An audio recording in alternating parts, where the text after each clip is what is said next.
Okay, so, okay, I'm sorry. So, you were doing all this community stuff, and that was back in Bloomington, Illinois, by the way. Did you have any chance in Bloomington to kind of start making money for, you know, for all the efforts, or was it mostly just enjoyment and practice and things of that nature? Oh no, it was all volunteer. I mean, no one offered me any money. Okay. Okay. They didn't think about that. Right. So when this I know from previous conversations I've had from you. When you were finishing high school, and I know you were an outstanding student in high school, right? Well, in music for sure. Oh yes, but let's talk about algebra, geometry. Let's not ruin the video, Mom. let's keep it at a positive note. Okay. So when you were in high school, you told me that you were offered at least one scholarship.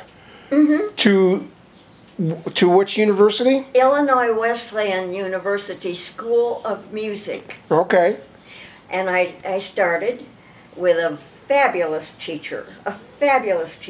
So you actually started college? Well, yes, I started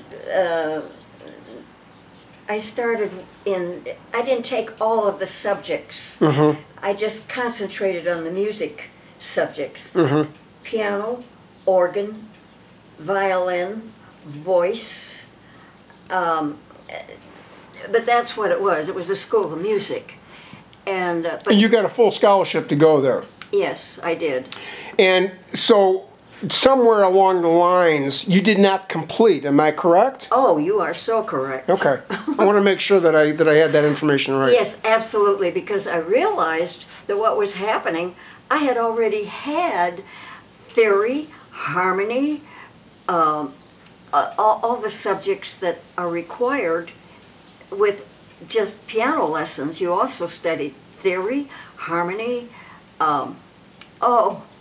I can't remember all. Yeah, right. And so I had already had all that. Mm-hmm. So I thought, I'm wasting time. Why don't I get out there and actually perform? So I had relatives who lived in Chicago. And I thought, well, if I go to Chicago, I know I'll find a job. I just want to go to Chicago. But my mother didn't want me to go. I was 18 years old by this time. And she didn't want me to go to Chicago. She thought that Chicago was a very bad place. It's for Al Capone. Al Capone. Well, so anyway, I did go to Chicago, but I had to live with my aunt. That's all there was to it. Otherwise, my mother would not have allowed me to go, even though I was 18 years old by that time. Mm. I could have gone because I was of age. But not really. I didn't know anything about Chicago. It was a town where Al Capone was running around. It was about the same, that was just about the same time. Yes, it was. Actually, Al Capone was not, he never really killed anybody. Of course, he had other people kill for him. To your knowledge. Well, yes. Okay. But anyway. So your mom gave you the green light to go live with your aunt. So there were some rigid conditions there where you had to kind of report in, and your aunt was under a lot of pressure, I'm sure, to make sure that you stayed, stayed out of trouble and things of that nature. So, but tell me about the first, I think we'll finish this video on this note. Tell me about the first job that you got in Chicago. How did you find it? What did you have to do to get it? And how long did that first job last? Well, there was a very nice restaurant close to where my aunt lived. And so I thought, why don't I go over there and see if they need, because they had a pianist there. Right along, they had different pianists there. So I thought, why don't I go over there and see if I would have a chance to audition? Because by this time, I had a lot of pop music in my repertoire, and other things in my repertoire that the general public, I thought, would like. So I did go over to this place with a little restaurant close by my aunt's house. And I'll be darned. I sat down. By this time I had a lot of pop music in my repertoire. And I had written some funny songs, really funny songs. And I sang those songs. I went over and I sang them for different people who visited my aunt, just to see how it would go before I actually went over to the restaurant. Right. So, and it went very well. They were all laughing and they were applauding. And so I went over to the restaurant and presented myself.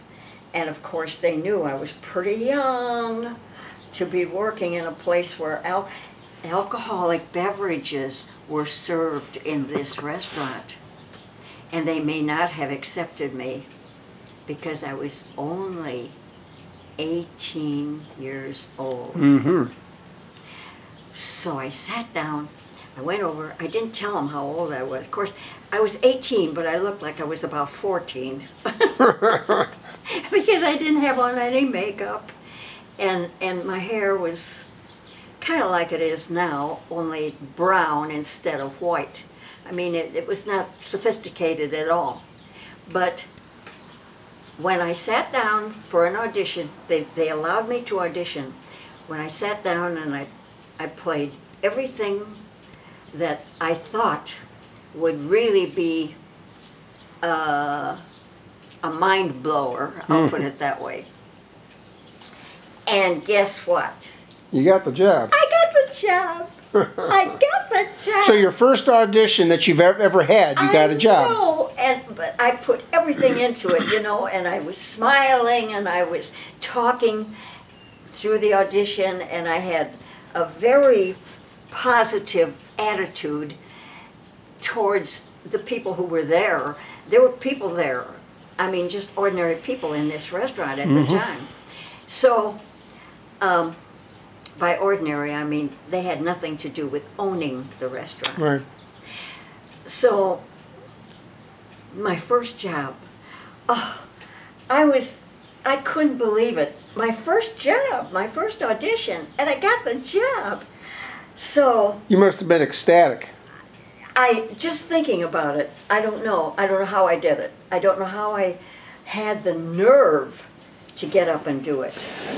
Now, one of the things that I know about you, but maybe people that are watching this don't know about you, is that not only did you excel in the actual, you know, playing the piano and musically being really gifted at it, but you also had a gift for entertaining. Well, yes. You were really a consummate entertainer, as far as I was concerned. When I would watch you at the various places through my life, when you were working, you were first and foremost engaged with the audience big time, and then you reeled them in, so to speak, with the gift that you had in terms of playing the piano. It was a natural thing. It was a natural thing. It wasn't forced at all.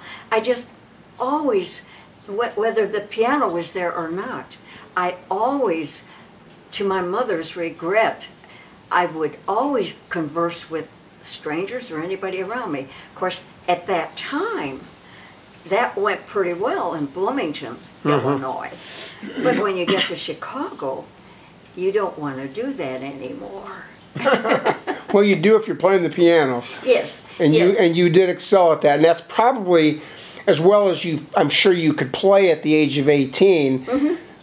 A big factor in you getting your first job was them going, wow, this young woman can really handle herself in terms of entertaining, in terms of conversing with the people that were there, And I'm sure that that had to be part of the reason why they wanted to hire you.